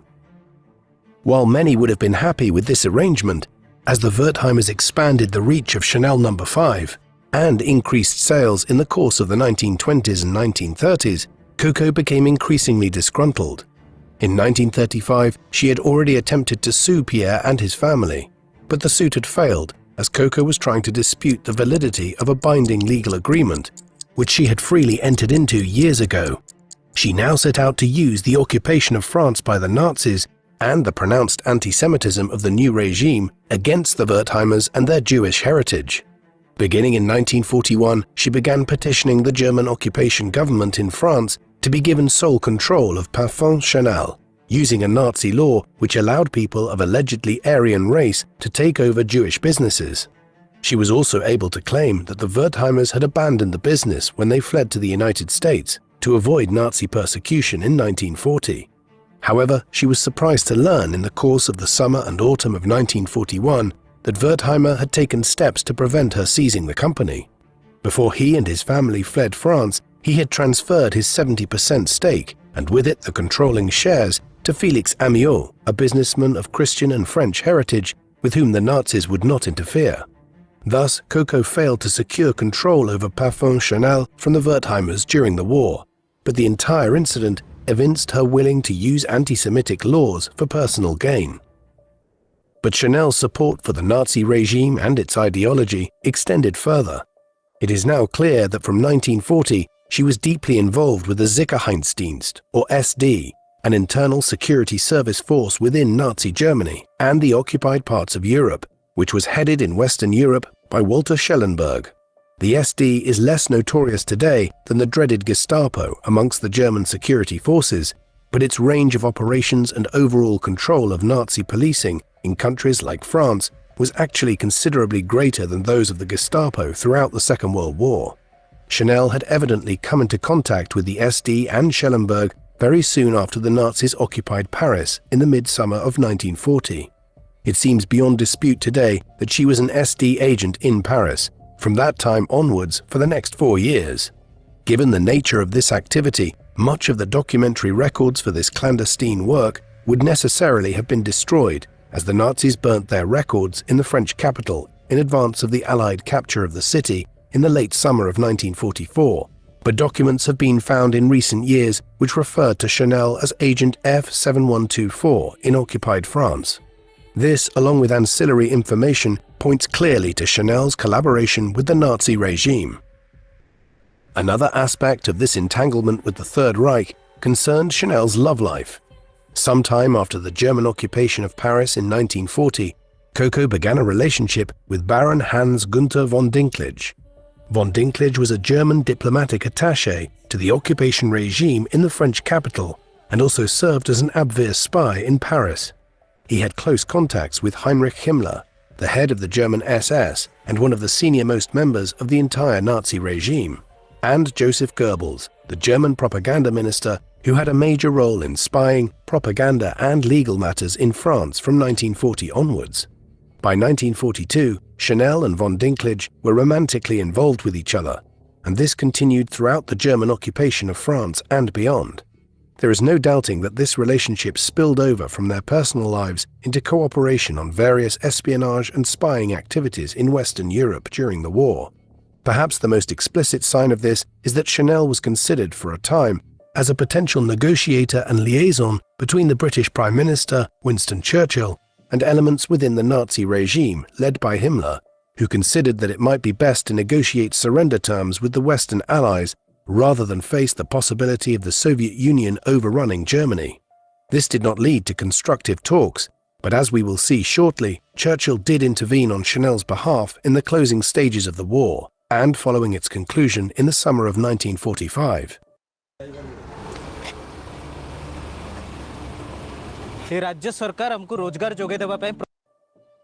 In some instances, there is even more explicit evidence of Chanel's involvement in various clandestine Nazi activities. One such case was Operation Modelhut, a planned spy operation which was to be part of a speculative initiative which the Nazi regime began considering in 1942 to take control of Spain, a country which was headed by the fascist regime of General Francisco Franco, but which had decided to remain neutral in the war. Operation Modelhut, or Model Hat, involved Chanel as an Abwehr or Nazi counterintelligence agent heading to Madrid in 1943 to attempt to convince the British ambassador in the Spanish capital, Sir Samuel Hoare, that the Nazis were considering a negotiated peace. The mission subsequently led to Chanel heading to Berlin to meet with Schellenberg along with von Dinklage concerning the scheme, one which became extremely complicated as there were suggestions that Chanel could employ her contacts in Britain, which reached all the way up to Churchill, to aid in any effort by the Nazi regime to win the war diplomatically, even as its armed forces were suffering enormous reverses on all fronts against the Allied nations. However, Operation Modelhut was a dead letter from its very inception, as a young Anglo-Italian woman with whom Chanel had originally traveled to Madrid, Vera Bat Lombardy, ultimately betrayed details of the plan when they reached Spain. In the end, Chanel's efforts to aid the Nazi regime in its decline served only in retrospect to reveal her as an agent of Nazism and Hitler's regime in occupied France. By early 1944, Chanel must have been aware that her collaboration with the Nazi regime and the German security forces during the occupation of France could become extremely problematic for her before long. While the first years of the Second World War were marked by a run of immense victories for German armies across Europe, things had run aground for the Nazis in the winter of 1941, as the German advance into Russia stalled outside Moscow and Leningrad, and the United States then entered the war on the side of Britain and the Soviet Union, following the attack on its Pacific Fleet in Pearl Harbor by Germany's ally, the Empire of Japan, early that December. 1942 and early 1943 were the tipping point of the war, as the Western Allies achieved victory over Germany and Italy in the North African theater, and the Germans lost the Battle of Stalingrad to the Soviet Union in a conflict which became the crucible of the war. With a southern front established in Sicily in the summer of 1943, the Allies' thoughts turned to invading France and ending the Nazi occupation of the north of the country. The D-Day landings opened the Western Front in early June of 1944, with Paris one of the Allies' primary targets. Though fierce fighting across northern France slowed matters, the Americans, British forces, Canadians, and their allies arrived outside Paris on the 19th of August 1944. Just 6 days later, the Nazi occupation of the French capital was finally ended after 4 long years. As elsewhere across Europe in 1944 and 1945, public attention quickly turned to identifying those who had collaborated with the Nazis and how they should be punished for doing so. It was not long before Chanel's activities during the Nazi occupation of Paris were called into question. In the autumn of 1943, the Free French government, based out of France's colony of Algeria, had established the Commission d'Épuration, a judicial committee which was to oversee the prosecution of French collaborationist war criminals once France was liberated from Nazi rule. Although the number of people prosecuted by the Commission was dwarfed by the number of summary executions carried out in France in 1944 and 1945, it did prosecute tens of thousands of individuals. Amongst those questioned by the Commission was Coco Chanel, who was first detained and questioned by the Commission in September 1944, a few weeks after the liberation of Paris. However, Chanel's was not a straightforward case. She had not held any public position within the Nazi occupation government. There was furthermore no documentation to hand at the time which proved beyond a doubt Chanel's involvement with Schellenberg's SD or the Abwehr, while her relationship with von Dinklage and her known fraternization with the upper brass of the Nazi occupation government at the Hotel Ritz throughout the war certainly compromised public perceptions of Chanel. There was little evidence with which to charge her with a serious crime. Moreover, it has been widely speculated ever since that Winston Churchill, who had known Chanel for many years prior to the war, intervened on her behalf to have Coco released from the scrutiny of the Commission d'Opération. This remains a speculative claim, however, and there is no concrete evidence to confirm this. With the end of the war, a tricky business issue also quickly arose for Chanel. Pierre Wertheimer and his family had fled to the United States in the wake of the advancing Nazi regime in 1940. But while Chanel had sought to use the Wertheimers' Jewish heritage against them under Nazi law to gain control of Parfum Chanel during the German occupation of France, Pierre's decision to transfer ownership of the company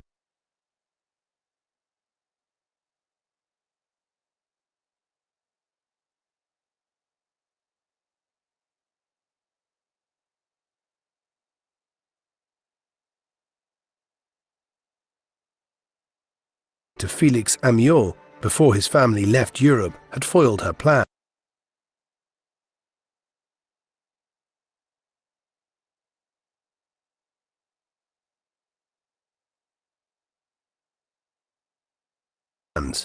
Now, in the aftermath of the conflict, the dispute arose yet again. Curiously, Chanel decided to hire René de Chambrun, the son-in-law of Pierre Laval, the former Prime Minister of Vichy France, who had been executed in October 1945 on account of his role in the collaborationist regime. The case was a troubling one for both parties.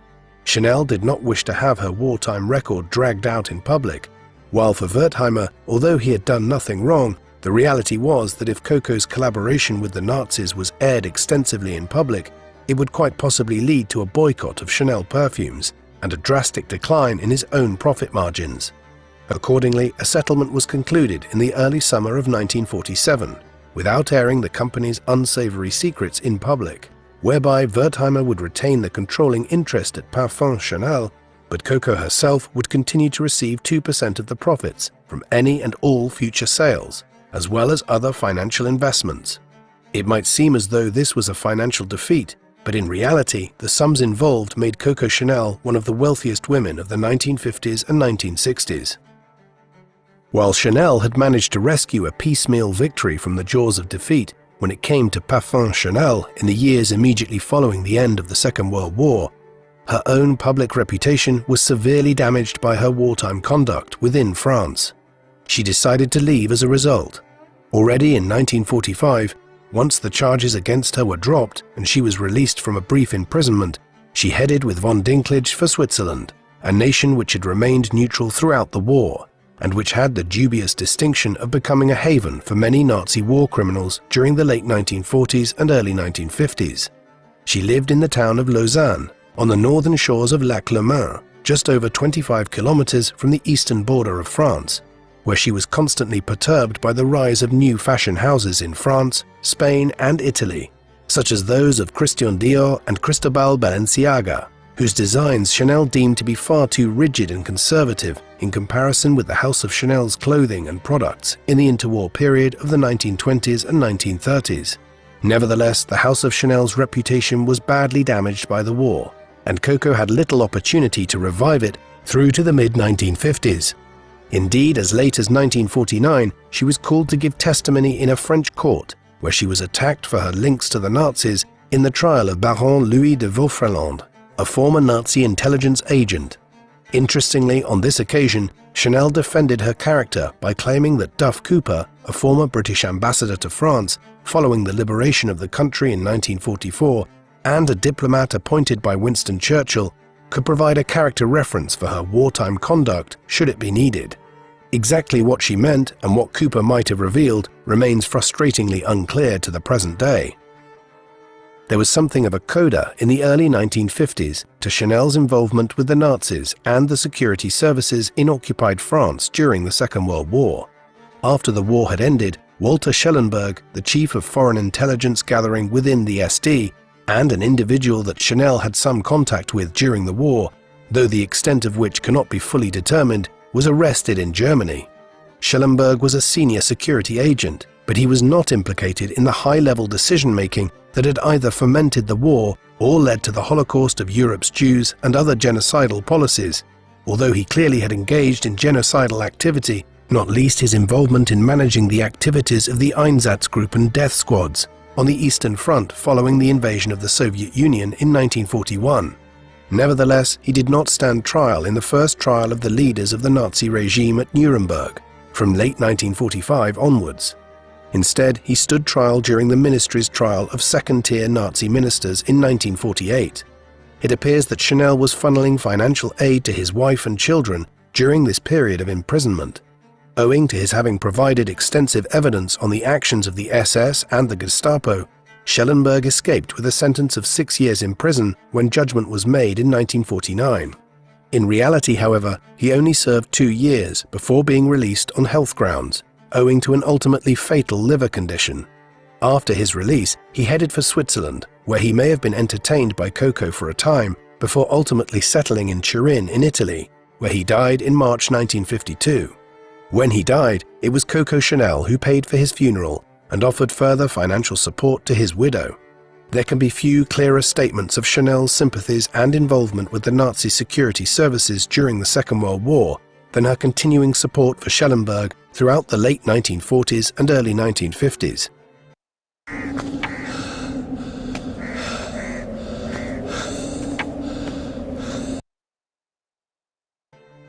Chanel was not content to live in quiet retirement in Switzerland for the remainder of her life, even though by the mid-1950s she was entering her early 70s. Moreover, with the intensification of the Cold War in the 1950s and the passage of time since the Nazi era, many people who had collaborated with Hitler and the Third Reich were being reintegrated into society across Europe. Thus, in 1954, Chanel sought to re-establish her fashion house back in France. And in order to do so, she turned to a very peculiar source for financing: her longtime rival and estranged business partner, Pierre Wertheimer. It was Wertheimer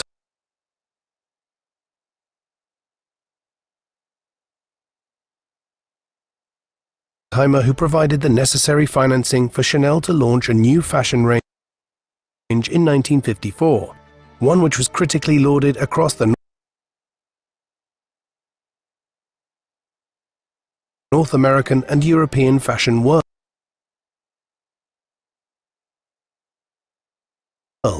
despite continuing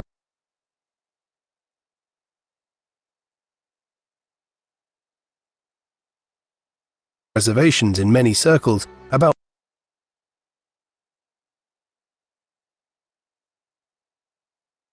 welcoming Chanel back openly into the world of couture in light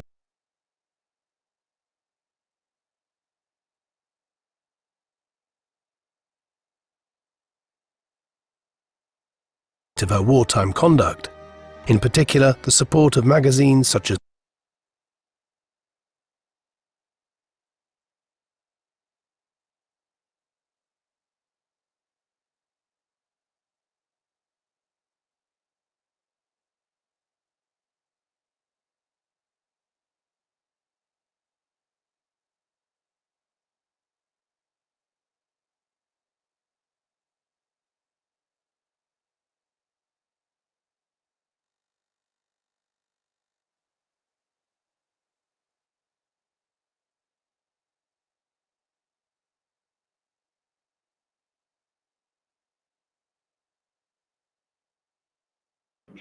Guys, do you wish to continue the video?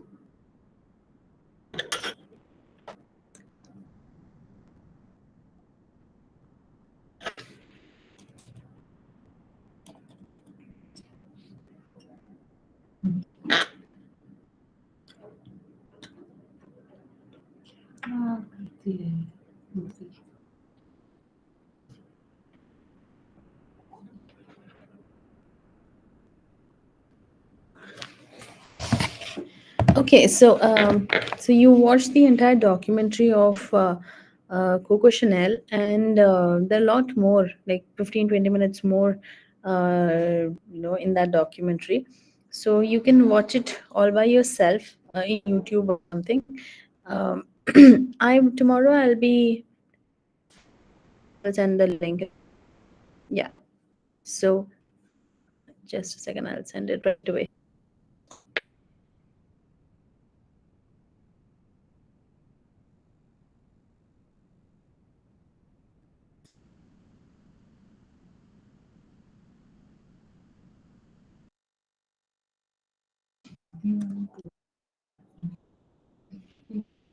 Yeah.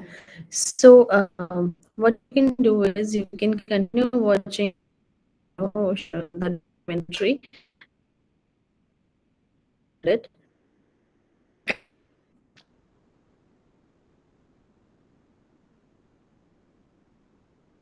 Uh, we will have our